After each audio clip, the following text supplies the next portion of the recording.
Para hablar sobre ese particular nos acompaña a esta hora un experto conocedor del tema, el senador Ariel Ávila. Senador, gracias por estar en 6 AM y buenos días. Buenos días, Gustavo, y un saludo a toda la mesa, a Vanessa, a Jorge, a todos. Muchas gracias. ¿Cómo ha sido el modo de operar en lo que tiene que ver con reclutamiento forzado de menores históricamente del ELN, senador? Mire, Gustavo, más o menos un 60% de las personas que están en la guerrilla del ELN, en las disidencias y en grupos como el Clan del Golfo son menores de 18 años.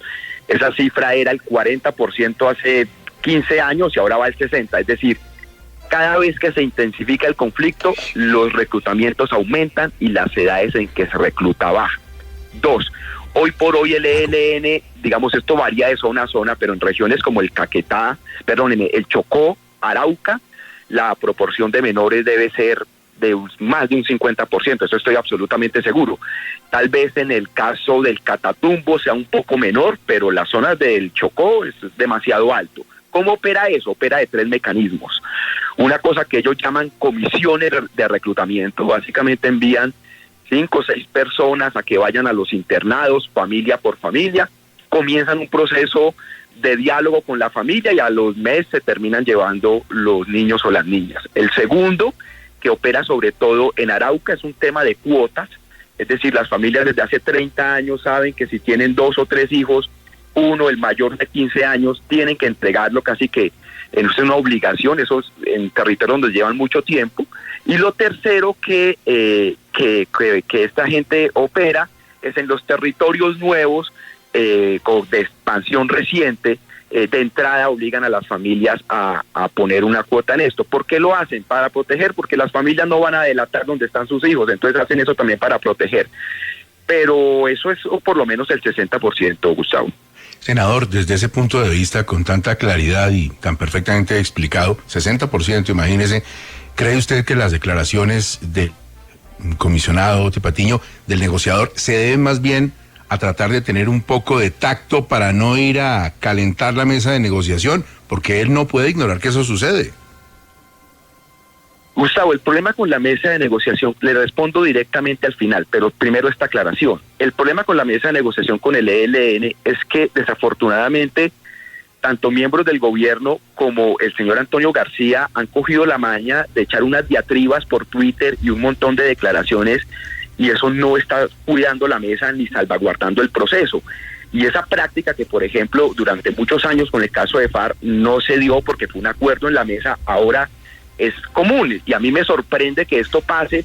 Esas diatribas de Antonio García, esos Twitter que lanza, son una peligrosidad para dañar el proceso. Yo creía, la única explicación que le doy a esto es que Oti necesita pues controlar un poco crisis en la mesa, porque pues uno no puede tapar el sol pues con un dedo, y además por una cosa, Gustavo, porque esto que yo estoy diciendo no es que sea una cosa de Ariel Ávila cuando era investigador.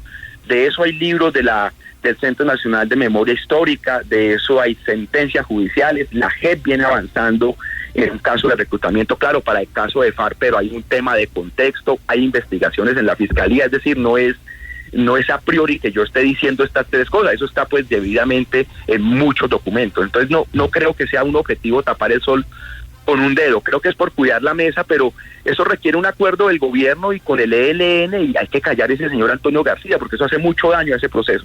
Sí, senador, eso usted sabe bien que eso no va a pasar. Él va a seguir con esas diatribas o peroratas a través de todas sus redes sociales y a través de los editoriales de los periódicos que tienen. Pero, senador, ¿usted no tiene por momentos la sensación de que los jefes negociadores del gobierno, tanto el senador Cepeda como Oti Patiño, lo que están permanentemente haciendo es tratando de no incomodar o no molestar al ELN?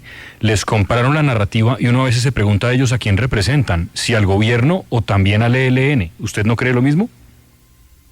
Mire, Jorge, yo diría lo siguiente, yo creo que la mesa viene o el proceso, más que la mesa creo que no está en crisis, pero el proceso está en crisis, producto de 2 o 3 hechos como el fallido cese al fuego bilateral, operativos militares, y hay una intención de que la mesa coja más fortaleza y que no llegue una crisis y se atraviese en este proceso. Creo que en eso pueden estar muchos miembros del equipo negociador como Oti. Ahora, eso tiene un tiempo. decir esto y requiere una voluntad de lado y lado, entre esas del ELN. Y ese tiempo para llegar a esos mínimos acuerdos debe ser 4 o 5 meses después de arrancado un proceso. O sea, estamos en el momento en que tendría que haber un cese bilateral ya avanzado con protocolos en la próxima conversación y unas reglas de juego mínima del proceso hacia afuera. Yo esperaría que de la conversación en La Habana, en Cuba, que comienza ahora la próxima semana, salga eso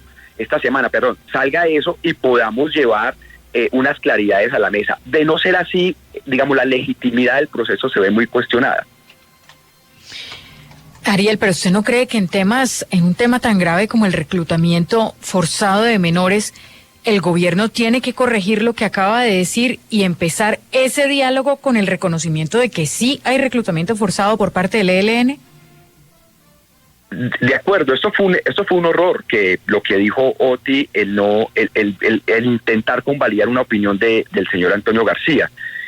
Yo creo que aquí hay claridades como que el ELN secuestra, como que en el ELN hay menores de edad y hay menores de 15 años. Ese cuento también de que todos son mayores de 15 años, eso no es la evidencia que uno encuentra en territorio. Aquí hay niños y niñas de 13, 14 y 15 años en todos los grupos, vuelvo y repito, y que a medida que avance el proceso, eso tiene que detenerse. Digamos, hay cosas, crímenes que se tienen que comenzar a detener. En algún momento se tendrá que hablar del fin del secuestro, en algún momento se tendrá que hablar de que menores de 15 no se pueden reclutar y luego menores de 18. Son procesos que tienen que ir avanzando, pero las claridades están en aceptar la realidad, no en negarlas.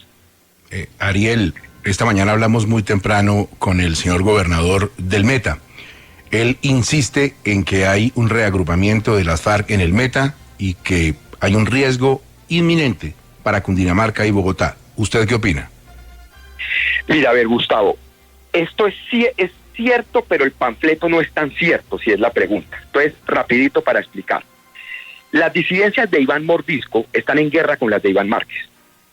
Y son las disidencias de Iván Mordisco las que hace un mes y medio obligaron a salir a un ETCR, un espacio territorial de paz de excombatientes de Mesetas Meta, que es el punto de lance para poder llegar al páramo del Sumapaz. Es decir, una estructura pesada armada en el páramo del Sumapaz no puede sobrevivir sin una red de apoyo que está en Mesetas. La preocupación que tenemos es que esta estructura de Iván Mordisco comience a subir desde Mesetas Meta, por todo el cañón del río Duda y llegue a las laderas de Bogotá. Entonces, cuando dice, hay un panfleto de la segunda Marquetalia, efectivamente pueden haber algunos milicianos, efectivamente puede haber uno que otro loco, pero una estructura armada es difícil de creer, a no ser pues que de un mes y medio acá esto se haya deteriorado, pero no es difícil de creer porque ambas disidencias están en guerra. Entonces, ¿hay una preocupación? Sí. ¿Tenemos información de que están en Mesetas Metas y pueden comenzar a subir? Sí. Y en esto, ni el Estado colombiano ni la gobernación han podido tener claridad ni siquiera una articulación. Ahí es una guerra de comunicaciones entre el gobierno nacional y el gobernador del Meta, pero tenemos una preocupación. Esa misma preocupación sobre todo está en el caso del departamento de Boyacá, desde el lado del Arauca, lo que llaman el Sarare. También tenemos unas incursiones ahí que me preocupan mucho para los municipios de Cubará y Pisba, Paya, esa zona. Entonces tenemos una cosa, pues yo le digo a la gente, hay que preparar las fuerzas militares, hay que mejorar la inteligencia, hay que volver a fortalecer el batallón de alta montaña, pero la inminencia de una estructura pesada que esté desde ayer, desde la semana pasada, no, eso todavía se puede limitar. Eso no quita, Gustavo, que hayan 3 o 4 locos que puedan poner una bomba, eso puede pasar aquí en Bogotá, pero una estructura pesada no hay evidencia todavía, pero sí hay riesgos muy altos. Riesgos altísimos que corremos en Cundinamarca, en Bogotá y por supuesto que ya experimentan en el Meta. Senador Ariel Ávila, muchas gracias, muy amable. A ustedes y a toda la mesa, buenos días.